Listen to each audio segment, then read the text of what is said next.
My name is Martin Madert, and I'm with the Witness to War Foundation. It is September 19th, 2021, and we are in Warwick, Rhode Island. I'm sitting with Mr. Wally Young, who served in the Vietnam War in the United States Marine Corps. And Wally, if you wouldn't mind stating the unit you served with in the Marine Corps.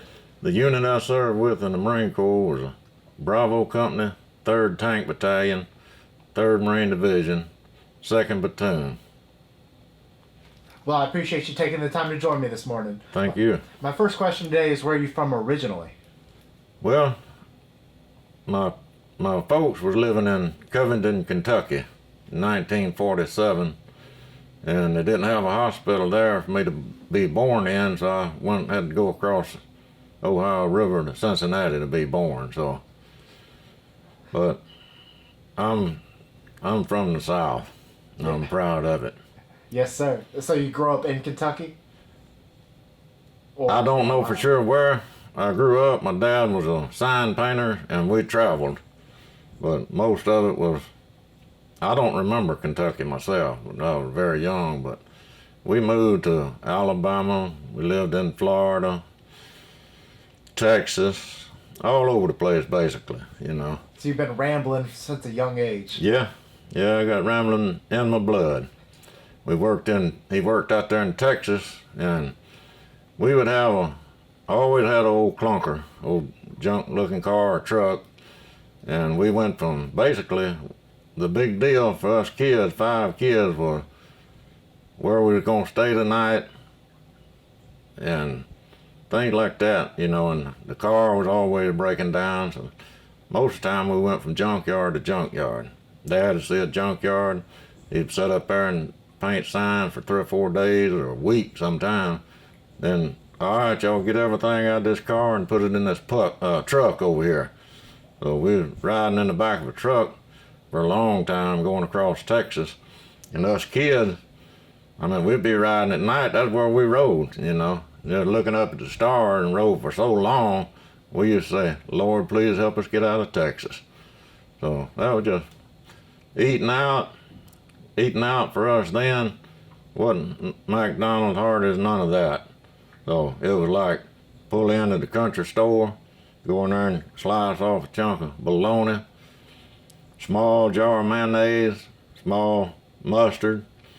Dad found a good place to pull off. He was a World War II veteran in the Army, D-Day, the whole 9 yards. He went through it all, and so that was eating out to us, you know. And having friends is out of the question. I imagine you and your siblings were quite close. Yes, we were, and still are, all but one that passed in 2000. There was 4 of us boys and one girl. All 4 of us boys served in Vietnam. 2 in the Navy went first. One of them was on a ship, and the other one, the one that passed, was a river rat over there, and he did 2 tours. He was blown out of the water twice. And he came back. He was eat up with PTSD, but he would never file. And I tried for years after I started, and he wouldn't do it. His dad was before my mom married my dad and had my sister, me, then my little brother. So the 2 older boys their dad was killed in World War II in the Army. So. But anyway, me and him was tight, and we run together, and we went everywhere. You know, we hitchhiked to Seattle when I got ready to go over, and he was on the way. He just come back. So when I got ready to report in California, we hitchhiked to Seattle together, because we spent all the money, our travel pay and everything, partying. All right, when we got ready to head out there, he had left his white hat in a bowl of Clorox, cleaned it up good. Well, it ate the whole inside out. All he had was the rim. So he took white, not napkins, but handkerchief,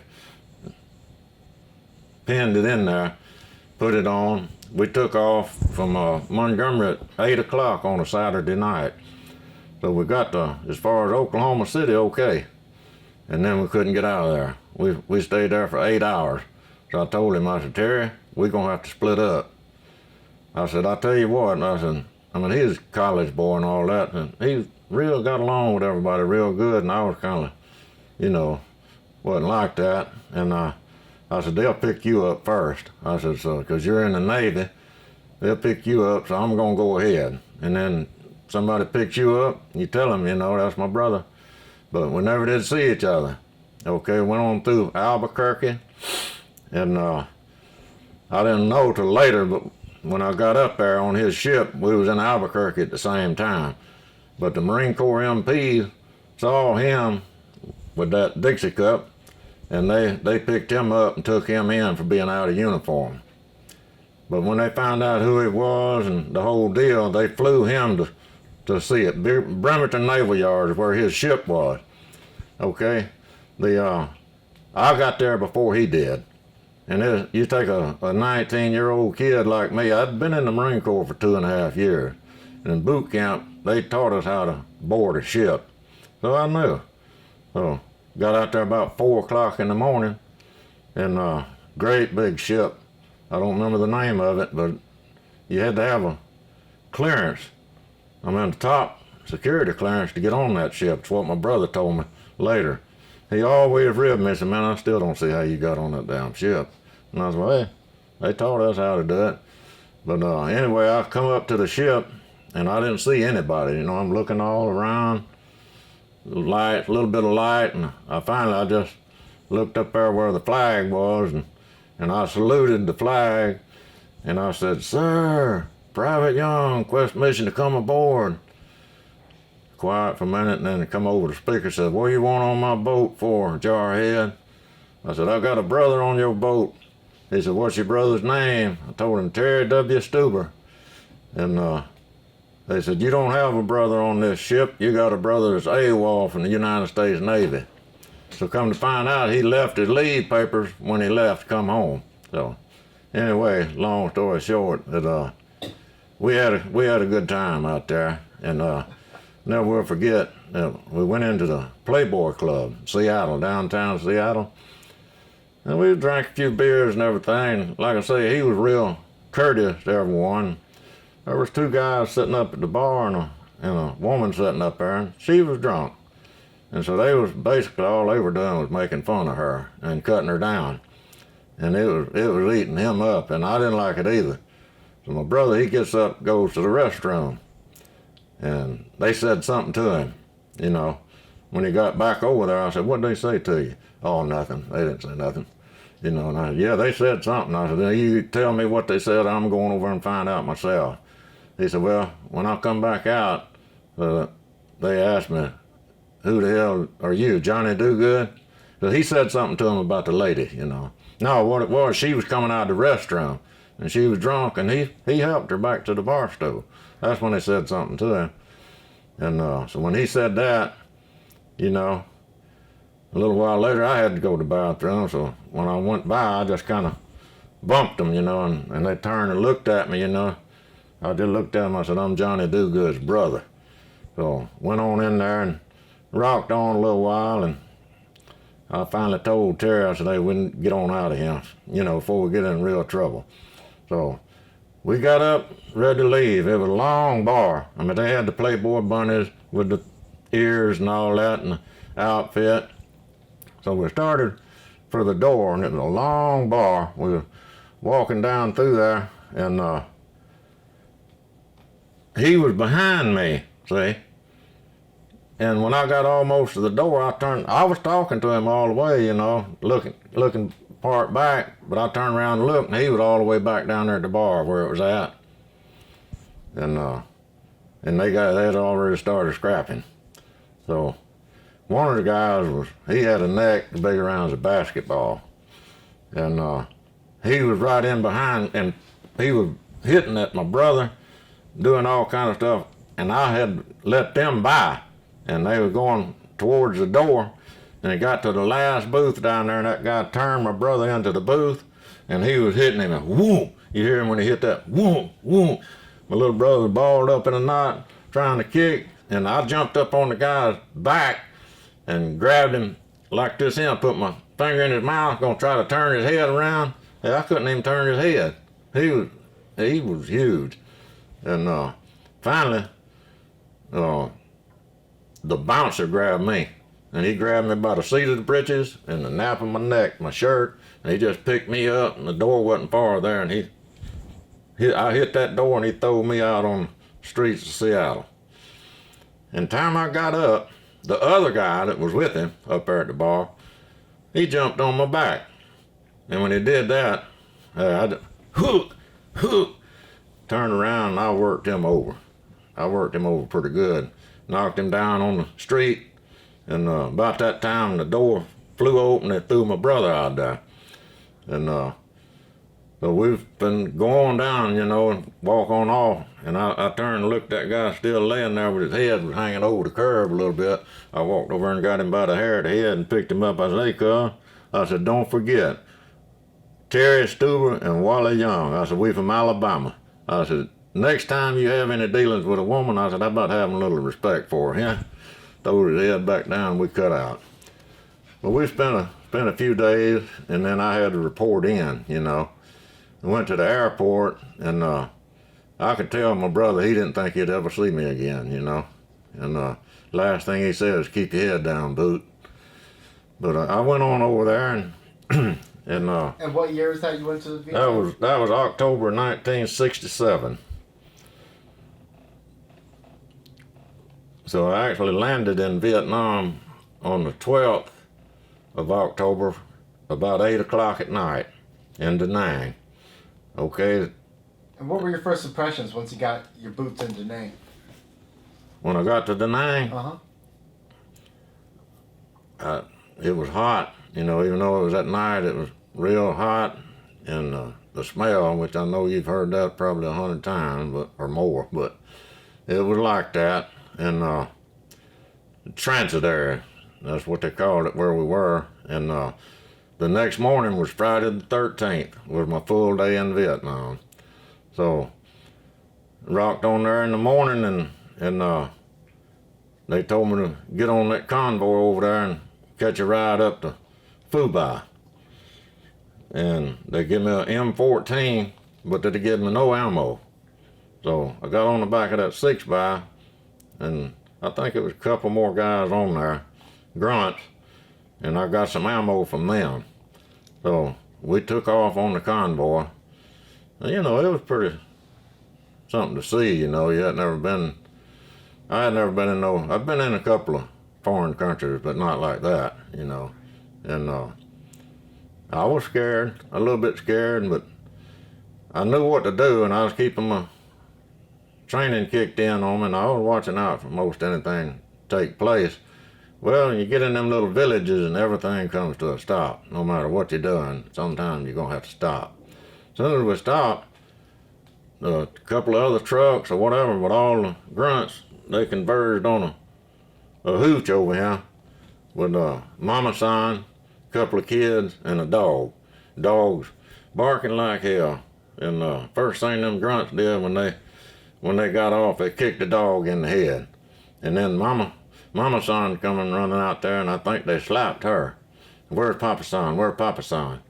But see, a lot of people think, well, y'all just mistreated them people, but that's not the real deal. Because probably the last time they come through that village, one of their buddies was shot and killed or wounded coming through along in there, And you get stuff built up in you, you want revenge.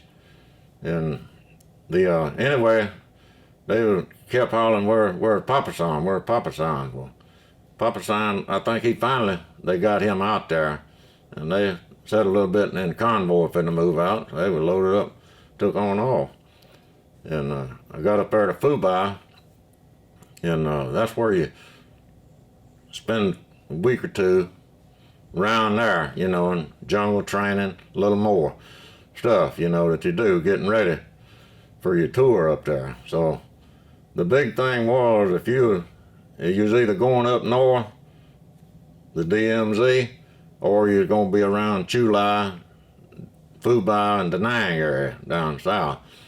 So I met up with a few other boys over there, a couple of them in particular from Alabama, and one of them was a sergeant, and he had a rebel flag, good looking tattoo on his arm, and had rebel rose on it. But I just always wondered whatever happened to him, but I've never found out. But the other boy was a guy by the name of Billy Hicks, not Henry Hicks, Billy Hicks. Okay, he was from either Anniston or Gadsden, Alabama.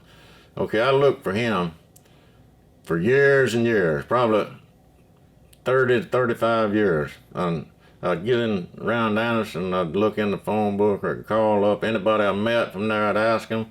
Never found out nothing. Okay, I was an iron worker by trade, so I was on my way, 2 truckloads of us, about 6 of us, headed out to Reedsport, Oregon. Did paper mill work, iron workers, riggers. So got out there in California, going up the coast, talking on the CB. CB radios were popular back then. There wasn't no cell phone.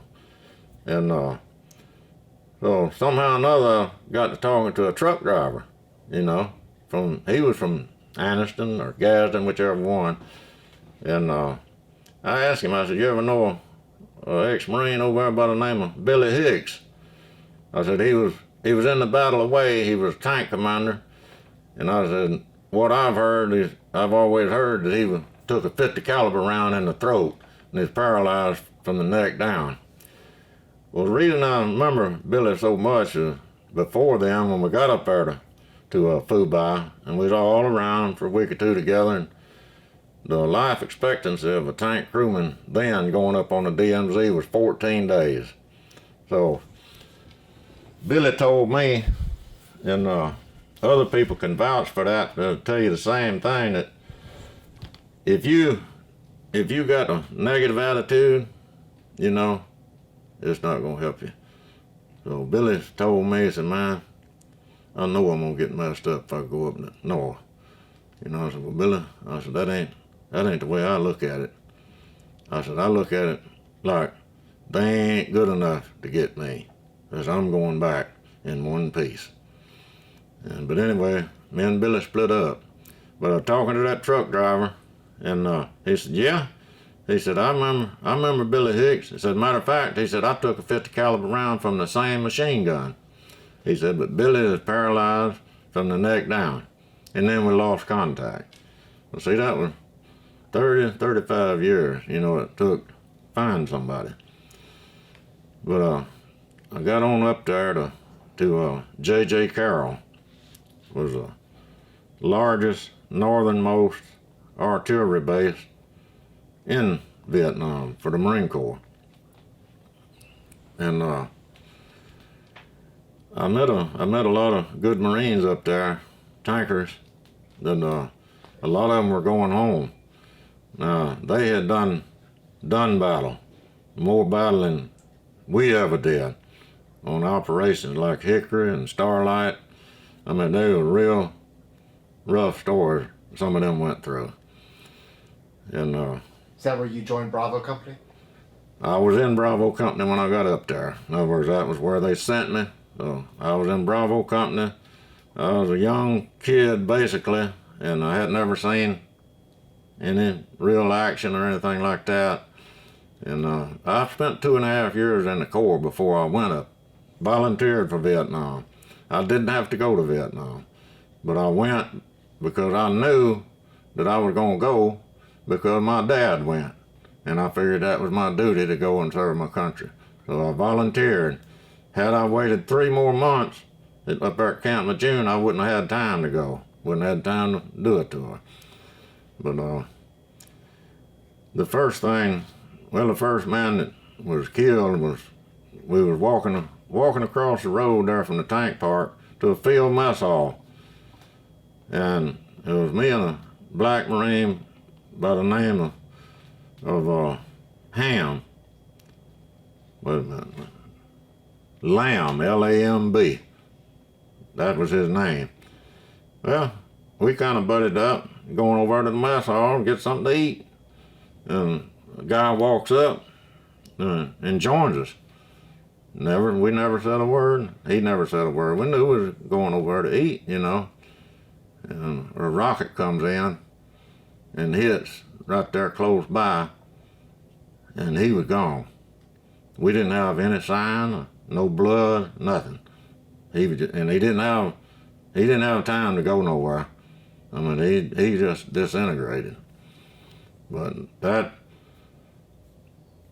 kind of, it showed me right off, you can get out of here quick. And well, the very next day, Lamb and I again going over at the mess hall. We got over there, just mess hall. I say mess hall. It was a 12-man GP tent set up. And, it wasn't like go in, sit down, none of that. But anyway, we smelled gas when we got up there, pretty close. And all of a sudden, go woof! And we seen one of the guys working there, and he was working on a gas stove, and he had gas running everywhere. And it blew up on him. And he took off running. He was on fire all over. And me and Lamb hit him at the same time and knocked him down and rolled him out. And he was a black Marine too, the one that caught on fire.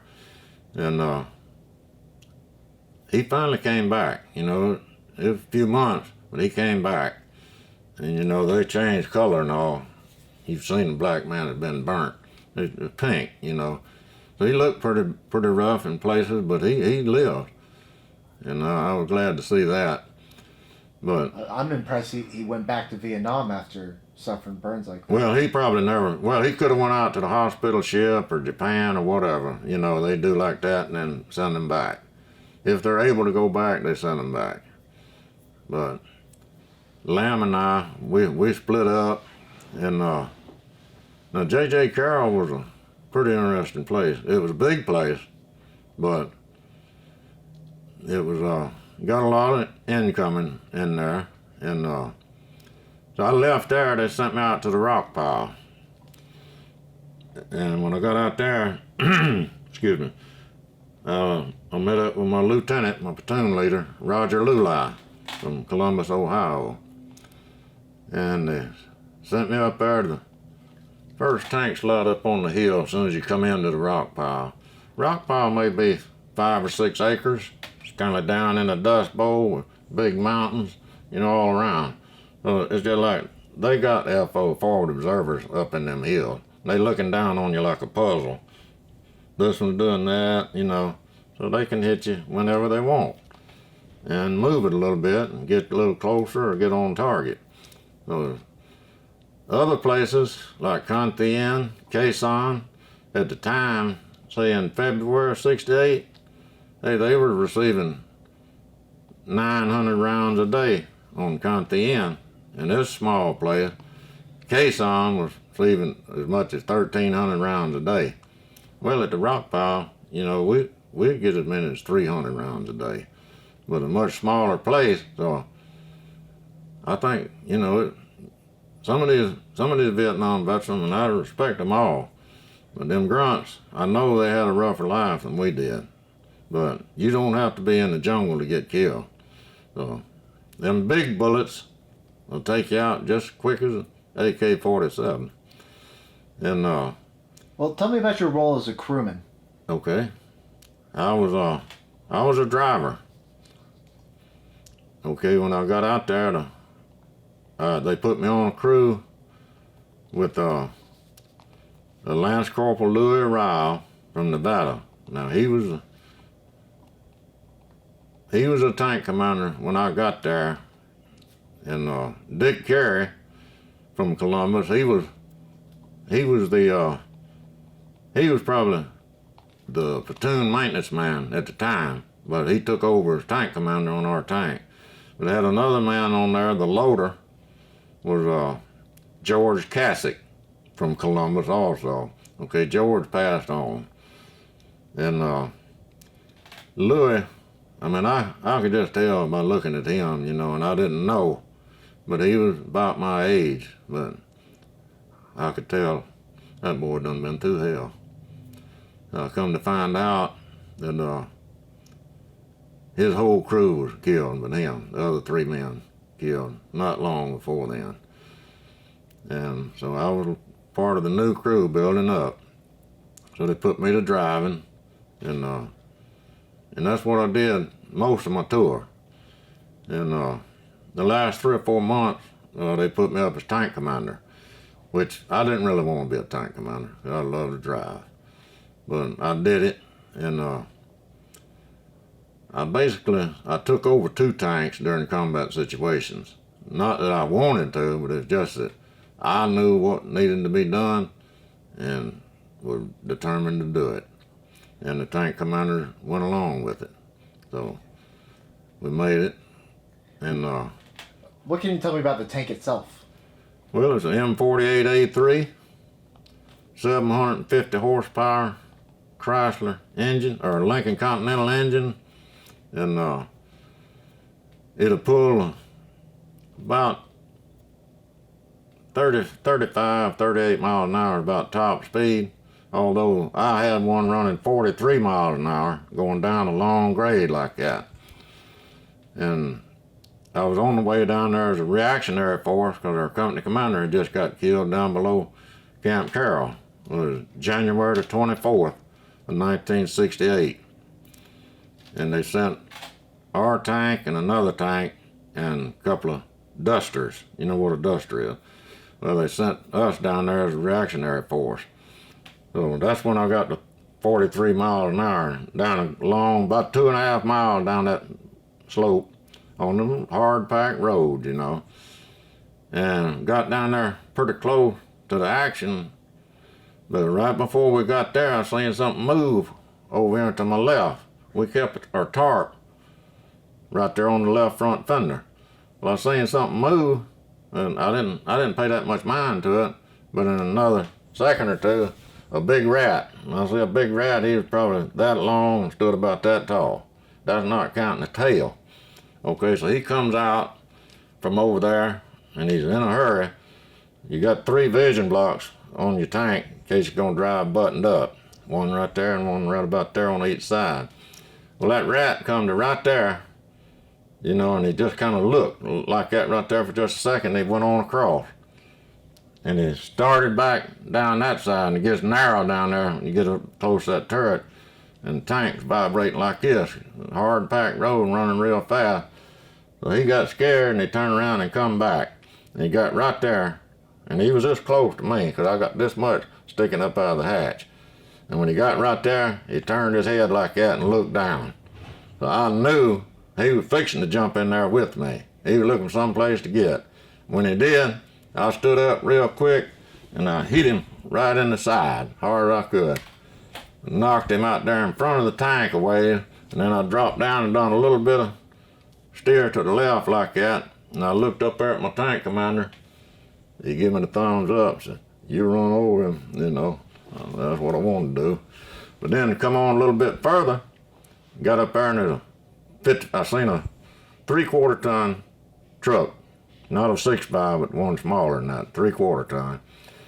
Okay, he was sitting about like this in the road. It was on fire. It had been shot up, so I was looking for the action to start soon. But before I got to the truck, there's a 55-gallon drum laying a little bit on the left kind of part of the road. And I don't know why I did it, but I centered my left track up on it and run over that 55-gallon drum. It was either oil or diesel fuel, because just poof, like that. It ain't like it jarred or nothing like that. It's just poof. I said, "Hey, that's pretty cool." I seen another one up there a little bit to the right, so I shifted over a little bit with my steering and lined up on it. Same thing, poof, like running over a beer can with a pickup truck. And then we got on down there and we was too late, so we couldn't do no good there. So we went back. So the next morning, I had a gunnery sergeant there by the name of Gunny Rocco. He was our platoon sergeant. I mean, we was back into Carroll now, say. So we come out there from the rock pile and went up to Carroll, and then that's when they sent us down there, reactionary force. So we moved around. We was at rock pile, Carroll, Calloo, all like that. But Gunny Rocco come up to me that evening, and he says, "Young," said, "if you was going on a recon mission, Said, what would you want to carry with you? And I said, well, I'd carry the 45 caliber submachine gun, my pistol, 2 or 3 grenades. He said, well, get that and your helmet and flak jacket. You're going on one. So come to find out, they wanted 2 tank commanders and 2 good drivers to go up through the hills over here. Instead of going down the road over here where the ambush site was, we went through the hills out this way to see if we could take 2 tanks and come in that way. And so I led that recon patrol. You and who else? Me and Pappy Parsons from Texas. He's a retired Marine, drill instructor and all that when he come back from Vietnam. Good guy, country boy from Texas.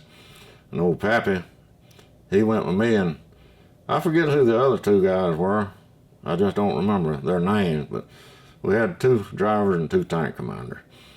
And they sent a squad of grunts with us. But the grunts, no, they wasn't like surrounding us or out there right with us. They just took the high ground and just watched us. Well, what I was doing was seeing the best place for me to take a tank and go down through, you know. So I can't imagine driving a tank on those hilly roads. Not good, but they're pretty good terrain for a tank up there, you know, in most places. Stay on the road though. Don't get off the road much. But we was able to take tanks down in there. I mean, we could have did it, but they decided, you know, that they wouldn't do that. So there's a big ambush down there on the 13th of January. We were surrounded. While you're on this recon mission? No, that was just like one day we did that. And a day or 2 later, we was back out at the rock pile. Okay. Rock pile is about, I forget, 8, 10, 12 miles from. The rock pile was 12 miles. I meant 4.5 miles from the DMZ. It was like here. Camp Carroll was over here, and it was 12 miles from the DMZ. So you're telling me about a January 13th ambush. Start me again on that. The 13th of January, 1968.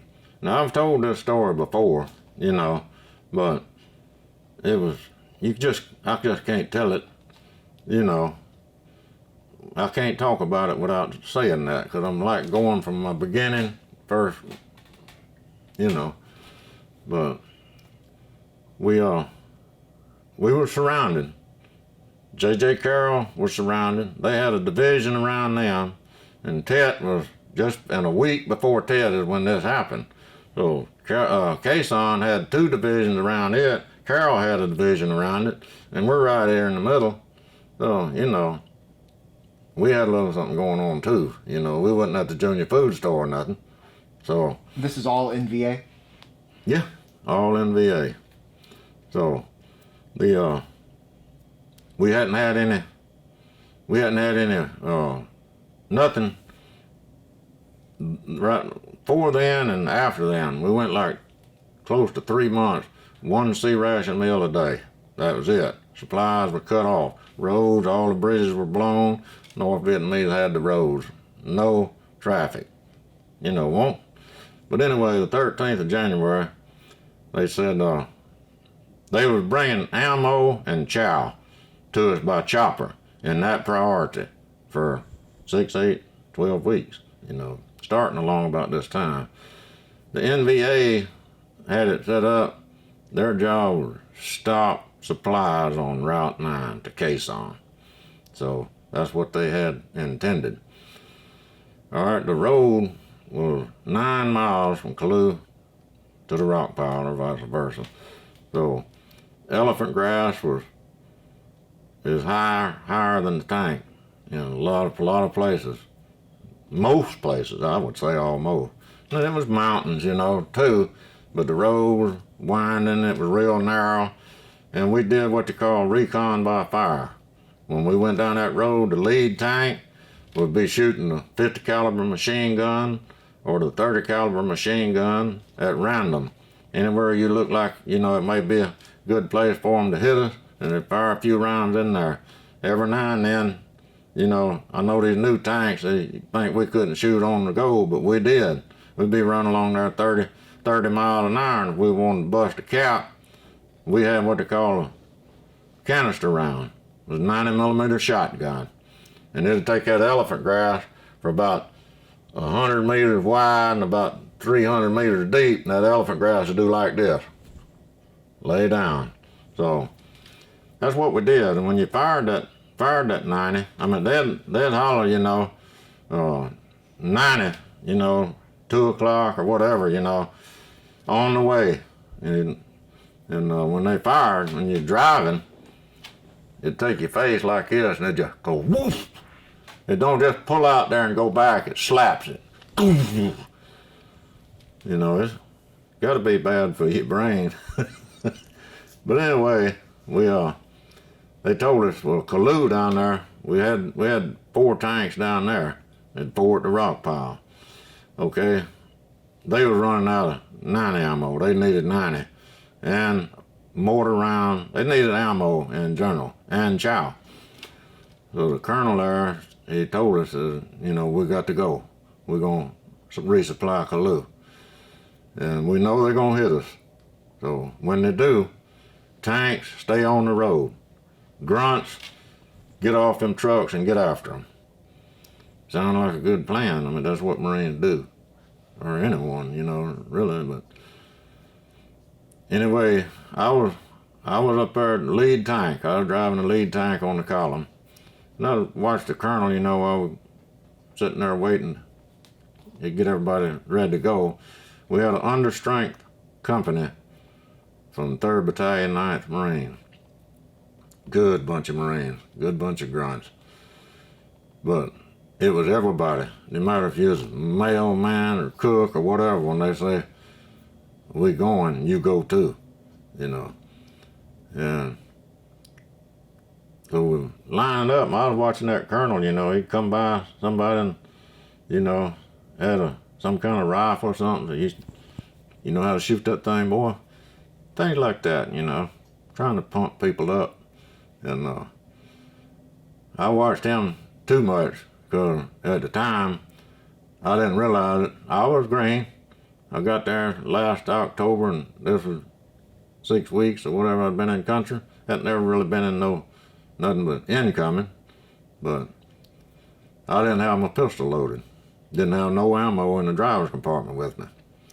So got down there, and when we had a R tank, and then a flame tank, and then a low bore, a 6x loaded with HE rounds for the tanks, and then a low bore with mortar round, machine gun round, small arm. And then behind it, all the other trucks, which equaled about 15 trucks, I think, and 4 tanks. 2 tanks in the rear. And they hit us. When they hit us, there was a mountain on this side over here, and it come down just about like this and run finger down way out here. And you know, when somebody hits you, you know, you think they're gonna be up on the high ground or something like that. And I mean, you ain't looking way out there down almost level with the road that much. And but anyway, what they did was they left 20 men in spider holes, 5 foot off the road. Okay? They was on this side. Machine gun, a 51 caliber out here. All right, they had men up close to the convoy. When we got by, see, they thought they would let 2 tanks get by, and then he'd be in the clear, see. The 51's the one that done most of the damage to the convoy. And they hit both of them trucks, the 6x, they put an RPG in the engine and one in the load, the back. The 6x didn't go off. I mean, ammo didn't blow up, but they killed the driver. They jumped up in there and were stabbing the driver, shooting them, whatever. They killed the drivers of both trucks, and RPG in both of them, the truck and the load, which stopped the convoy.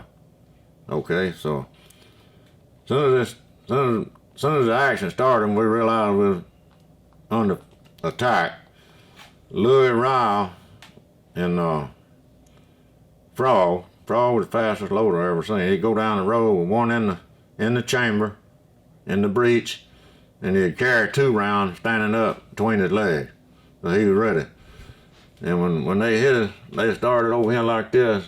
They said, boom, boom, boom, boom, boom. About 4 or 5 rounds, you know, almost sounded like a machine gun. I said, they coming, boys, are fast now. And they hollered, driver, watch the front. Okay, then I realized, hell, I'm right in the middle of it. I had to hit the intercom and tell them I ain't got no ammo down here. So they swung the turret around immediately, and the loader, George, he handed me plenty of ammo, you know, and I loaded, watching everything. But then Yaks, see, our plan was by Lieutenant Hines was out at Khe Sanh. He kind of had part of this. He said, we don't want to let them, when they hit us, don't stop and get a long battle going on or nothing like that. Keep moving, try to bust on through, if possible, say. So that we want to keep moving. And so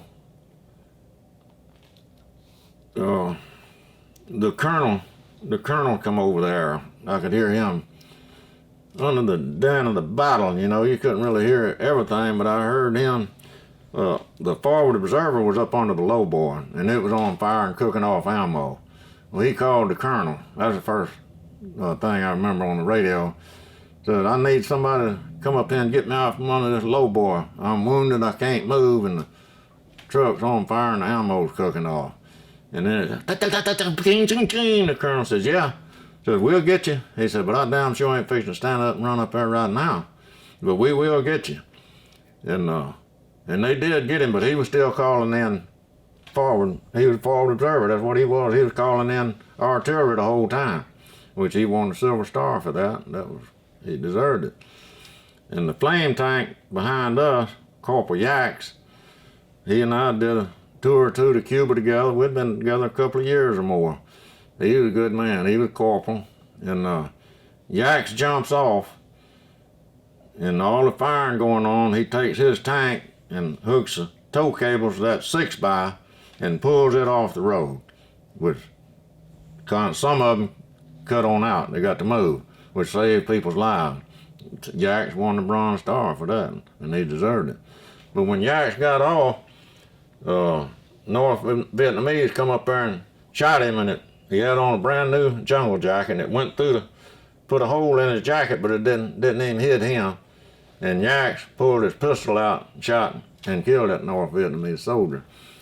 But, so things, they started loading a lot of, the colonel, he come over there and he was calling 3-9 for reinforcements. So I guesstimate that we probably had 130 men total on that convoy.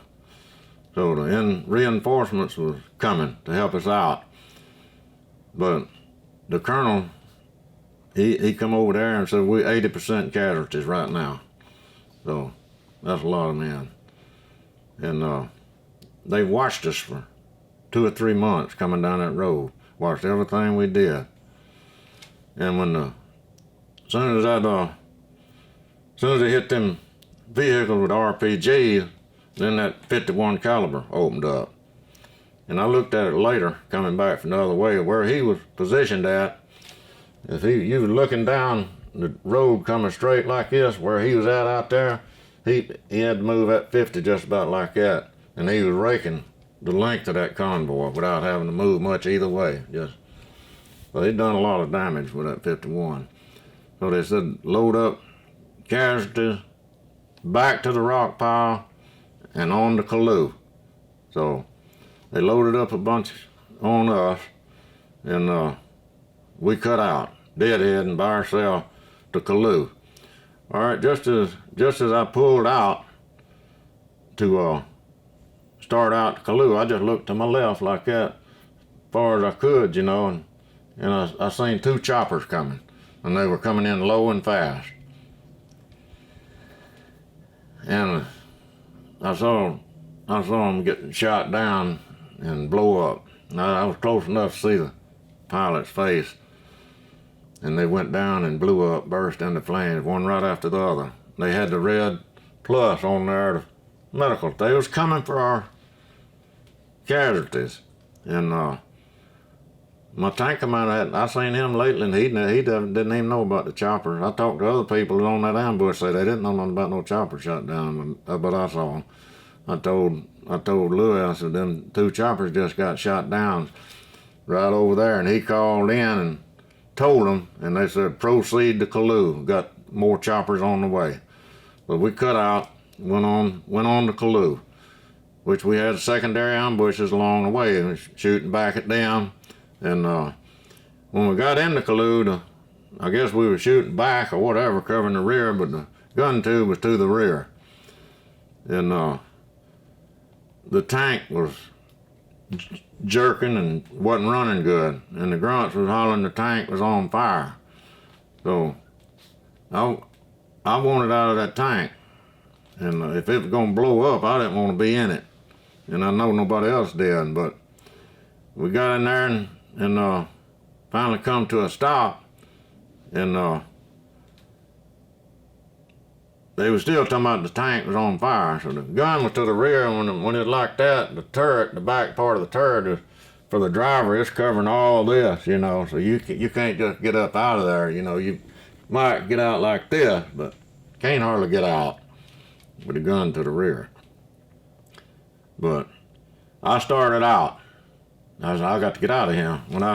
When I climbed out, your intercom switches is on this side for your helmet. Talk to the rest of the crew or over there.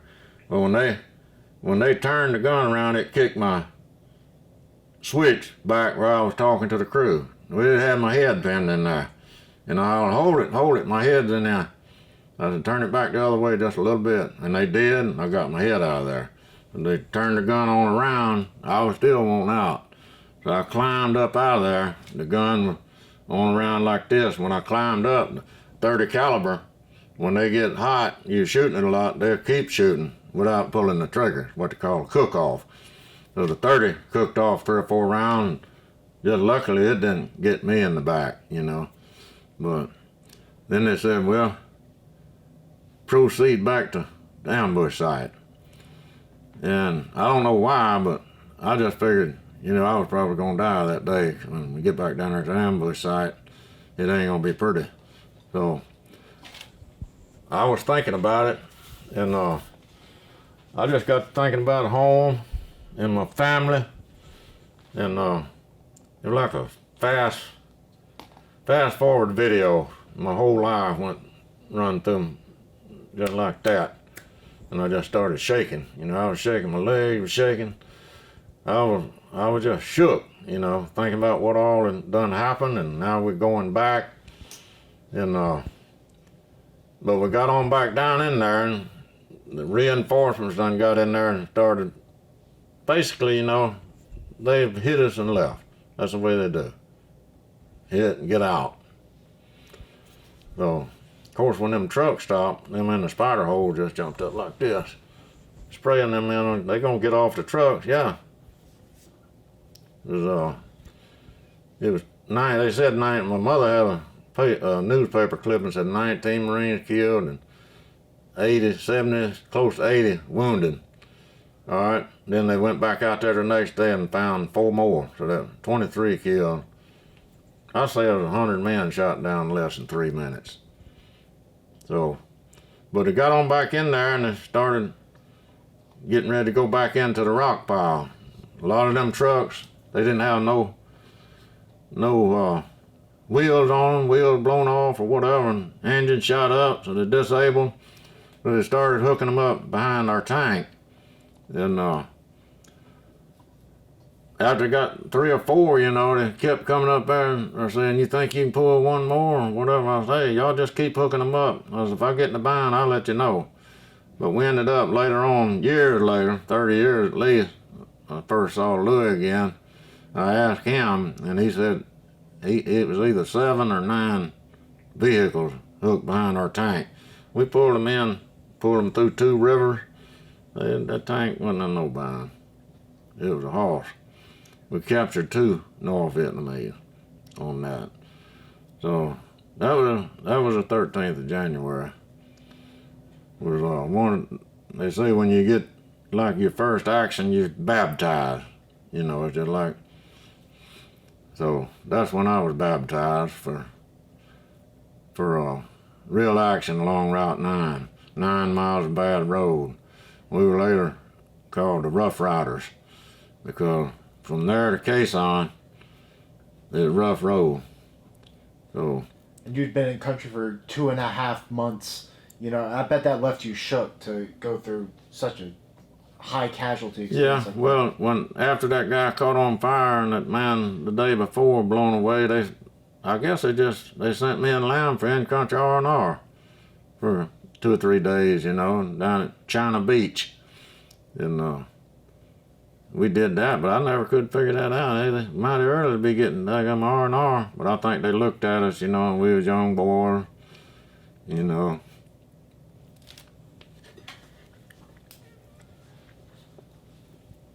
But the rock pile was where I spent most of my time, and Did you keep up with Lamb much at all after the war? I've never seen him after Vietnam. I mean, we split up there when I went to the rock pile. I never seen him after that. But when you say that on the way over there, it kind of reminded me of something I would like to recall. Was I met a guy from Scotland, and he was on a ship working offshore up around Seattle. He said he wanted to be a Marine.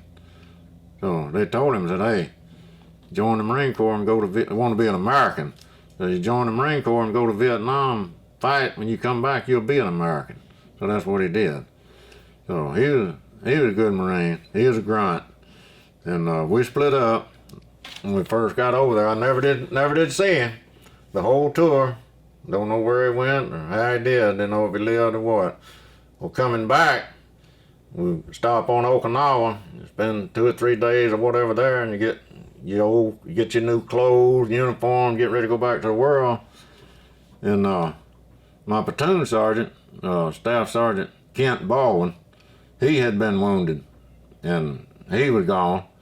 So when I got in there in that line, I had everything but my shoes, and in line to get the shoes. And I heard 2 voices that I recognized. I said, I know that man, who is that?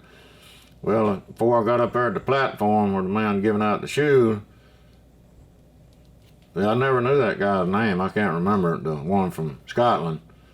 But I turned around and went back there, and that was him. We were glad to see each other. We knew we made it, you know. And I got up there to the shoes, and that was my platoon sergeant, Sergeant Baldwin. I said, hey, Sergeant Baldwin, how you doing? Oh, doing all right, John. So you made it. I said, yes, sir. I said, I thought you'd be back in the world by now. He said, no, he got hit with 3 pieces of shrapnel big as beer can. He said, I'm getting healed up, getting ready to go back over there, get in some more of it. Baldwin, he was a good Marine. I had several things me and him done together. That's great. He wanted me to drive. Well, we went out there we took the road to Khe Sanh the 4th of July. Getting ready to pull everything out of Khe Sanh. This was, the 4th of July. And then at 12 o'clock that night, I was at the rock pile. And they come pass the word around and know it's the 4th of July. But we don't want no illumination ammo, no celebrating. We're out here fighting a war, and we're not going to waste ammo. Illumination, where you fire up there and light up. Well, we figured, it's going to be a long, dark night. Well, hey, at 12 o'clock, that daggum sky, you could see all the way to Hanoi, just about. It stayed bright and light for, 10 or 15 minutes. Them grunts, artillery, everybody lit up something. And the next morning, we took off to Khe Sanh, to take the road back to Khe Sanh. And when we got out of there and come back, and I'll have to tell this because it leads up to it. But yeah, go ahead. I was a loader. I was driving for Sergeant Baldwin. I had a another sergeant on there from Texas named Sergeant Niffin, K-N-I-F-F-N, from Texas. Then I had another sergeant on there with me, was Sergeant Jim Jewell, from, I believe he's from Texas too. But we got out there and we didn't know why we were pulling everything out of Khe Sanh. We heard everything. We heard they had bluebonnet plague out there, because the rats were so bad. But anyway, we got out there and started lining up next morning, evacuate the whole camp. And we was at a place called LZ Hawk. It was just a little out of Khe Sanh, so I never actually made it into Khe Sanh. Made it to LZ Hawk. And the 5th of July that morning, as we were rallying, lining up vehicles, getting ready to go, they hit us with rockets, artillery, mortar, I don't know what all, everything they had, I suppose. I was standing on the fender over here doing something, and when it come in, it was fast and close. So I jumped down in the loader's hatch. I jumped in that loader's hatch 1,000 times. So you got a little spring-loaded seat down there. When you're not on it, it's up like this. You hit your foot, okay? You have to step on that, you know, and then go on down in there. Well, I was in a hurry, because I knew, you know, that I was fixing to get killed. And I looked up like this right here, right before the hatch went shut. And some of this was, you got a little old flat bar that goes around, that's the handle, you know, when you get it down there. But anyway, I could see my hand was stuck up there too far. But I thought all these years, some people say I slipped on the loader seat. No, I didn't slip on the loader seat. I went just a few weeks ago and I had a cut on this hand. Then they x-rayed it and I got a small piece of shrapnel right there in that little finger. And that's right where it would have been when I was closing the hatch. But that hatch was blown shut on me. And I fell down in there, knocked me off the seat probably, all right? But I was hanging there and I couldn't touch the floor of the fighting compartment. My feet was about that far off the floor. So the other 2 men in there, I knew it was bad because they thought they were finna die, because like I said, it was all around us. And they were probably, I don't know what they were doing, but they didn't try to help me. Nobody said nothing or seen me or what. They were bound to see me. But anyway, I didn't wait for no help. My hand was hurting.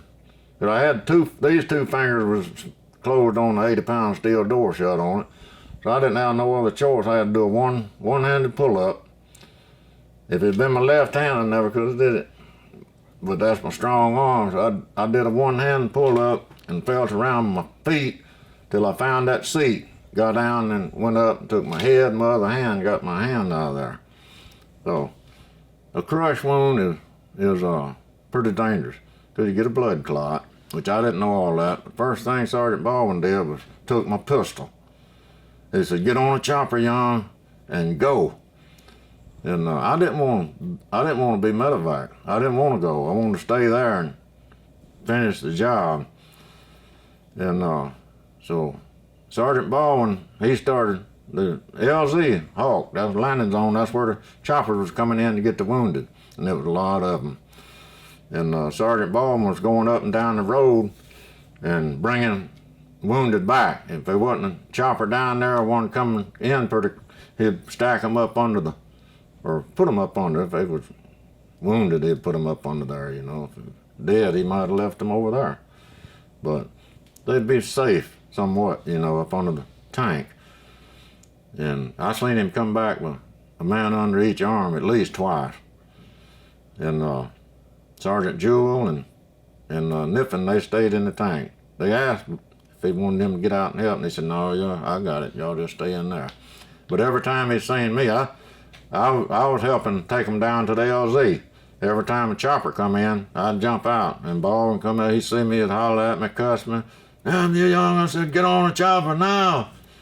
I wouldn't do it. It rocked on for 2 or 3 hours. We loaded a lot of wounded out of there.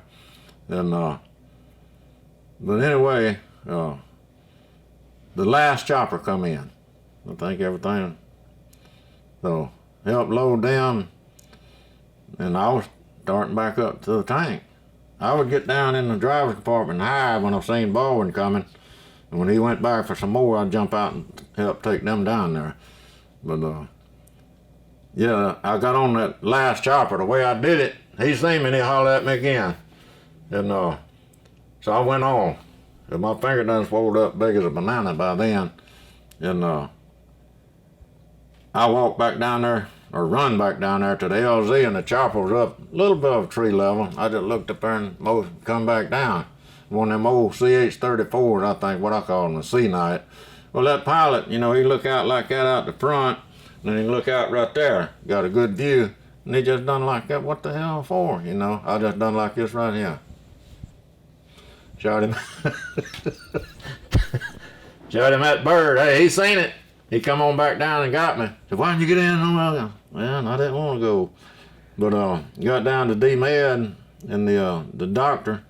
I wouldn't even go up there until all the rest of them was taken care of, because they was, you know, they needed more than me.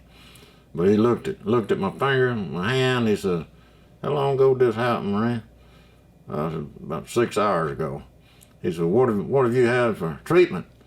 I said, I hadn't had anything. He said, you hadn't even had an aspirin? I said, no, sir. He said, well, I think my first impression just cut that off right past that first joint. He said, but I'm going to try something new. I don't know if surgical tape had just come out or what, but he cleaned that thing up good. He said, I can't sew it up now. It's been too long or whatever, but he squeezed it all together, and you see the difference in the size of them. And this thing was busted open from here, and then it busted around like that all the way down to there. So it's pretty bad crush wound. And he asked me, he said, you want a heart for this? And I said, no, sir. Because all the other men on there were seriously wounded. And I said, Dan, I don't need it for that. Until just recently, and I found out I got that shrapnel in there all these years. I should have got a Purple Heart. I should have accepted it, but I didn't. We didn't look for metal, you know. What we said was, when you go back to the world, don't matter what you got up here. When you go in there, coffee shop, coffee gonna cost you a dime just like everybody else. So that's as far as that goes. All right, then we. Well, I just have a few minutes left. I do want to ask about getting to the world. What was it like getting up back home for you? Okay. Well, coming back home, it was when I landed in Okinawa. I got off of the plane, and you know, Marines don't block nobody. If they know somebody behind them wanting to get through, they'll get out of the way. You know, and they was pulling off like this and getting down just asphalt. And that's what I did, a parallel park there, whatever you want to call it. And I got down just asphalt, and when I got down in the push-up position, the B-52 loaded with bombs blew up. They were refueling. 9 people killed everybody, you know. But anyway, went on back to the world, and it just wasn't different. It wasn't the same, you know. But when I come down off DMZ and knew I was going back home, I turned in my pistol. The first time I got around any civilians, you know, just people with no gun, no killing going on right there at the time, I knew I wasn't the same. I was walking across dirt road there in a little village, and it just like clicked in my mind right there like that. Before I crossed that road, I said, I ain't the same as I was. And I knew it. And I knew it wasn't going to be, it was going to be difficult to get back into society. But I come on home, and I landed in California and went into the lounge, naturally. When I got in there, it was a long bar. All of them in there were soldiers, except for me. We was all in uniform. Walk up there and they carded me. I like a couple of days before I turned 21. He said, well, I can't sell it to you. And I said, all right. So, a few minutes he said, well, if you were drinking, I could sell it. What would you drink? And I said, whiskey. So the next thing I know, them soldiers started buying shots of whiskey and setting it up there in front of me. And I was knocking them down. So everything, it got real loud. Everybody, who's the best outfit in Vietnam? They were 1st Air Cav, 101st, 82nd, just all of them you can imagine. Everybody hollering. Finally, the soldier next to me said, hey, Marine, what was the best outfit in Vietnam? I reached down there and got a shot of whiskey and turned it up and killed it, and I slammed that glass down, without breaking it hard as I could. I looked both ways like that and I hollered, "The 3rd Marine Division, who in the hell you think?" Them soldiers said, "Yeah!" That was my welcome home. I felt welcome then. But I never felt welcome much after that when I come home. I've always been kind of a loner, myself.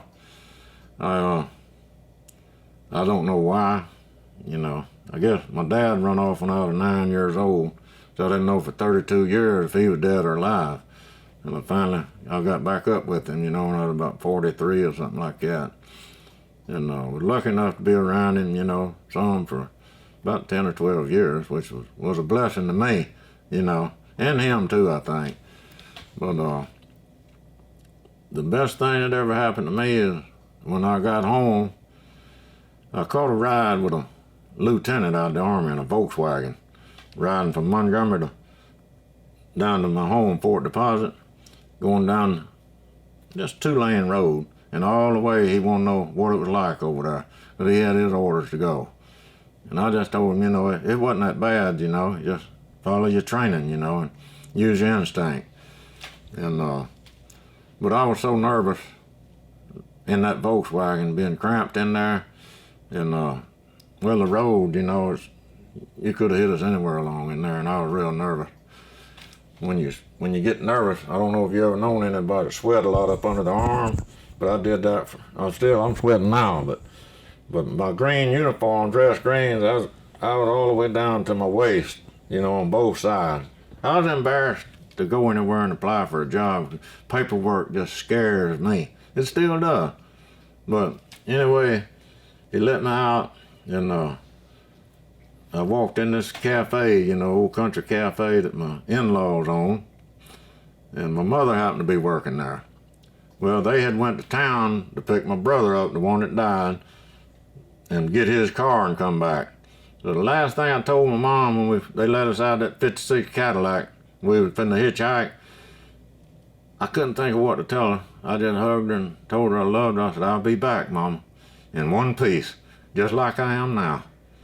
And you think about what you're gonna say to them when you see them again, and you can't say, you don't know. But when they come back from town and pulled in that old Tochimo cafe, she jumped out of the car before it stopped. And she run up there and grabbed me, and we hugged and all, and it just come out. I said, "I told you I'd be back, Mom." Just like I said, one piece. But I didn't. I said that before I went to Vietnam. I said, "I'm coming home." I said, "I'm gonna be in one piece. If I lose a limb or an eye, I don't want to come back." I mean, I don't see that to have any way one way or another to anyone else. But that's just the way I felt. And I never had any idea that there'd be anything wrong up here. I mean, it didn't even faze me. I made it. And but I met my wife there, and yeah, I had seen her since I was about 13 or 14. She had a 55 Chevrolet, and I used to see her riding around in the little town down there in Greenville, and I used to always say, "Man, there's a pretty girl there. I'd like to talk to her." I never did have the guts to go up and say nothing to her because I thought she was older than me. She had a little bit of money, so I was always walking. But it took me 8 years and probably 2 kids after we married before I put it all together. And I said, "Hey, you're the one I used to see." I finally caught up with her, and we've been together for 52 years now, and we had 4 children, got 13 grandchildren, and 4 greats, and 1 on the way. But if it hadn't have been for her, right now, or back then, shortly after I came back, they'd have had to put me in an institution. I mean, that's true. I know that. Well, I was about to say, what an awesome story, an amazing life, and Wally, I can't thank you enough for taking the time to come by and share your story with me. But more importantly, I want to thank you so much for your service and welcome home. Thank you for what you do.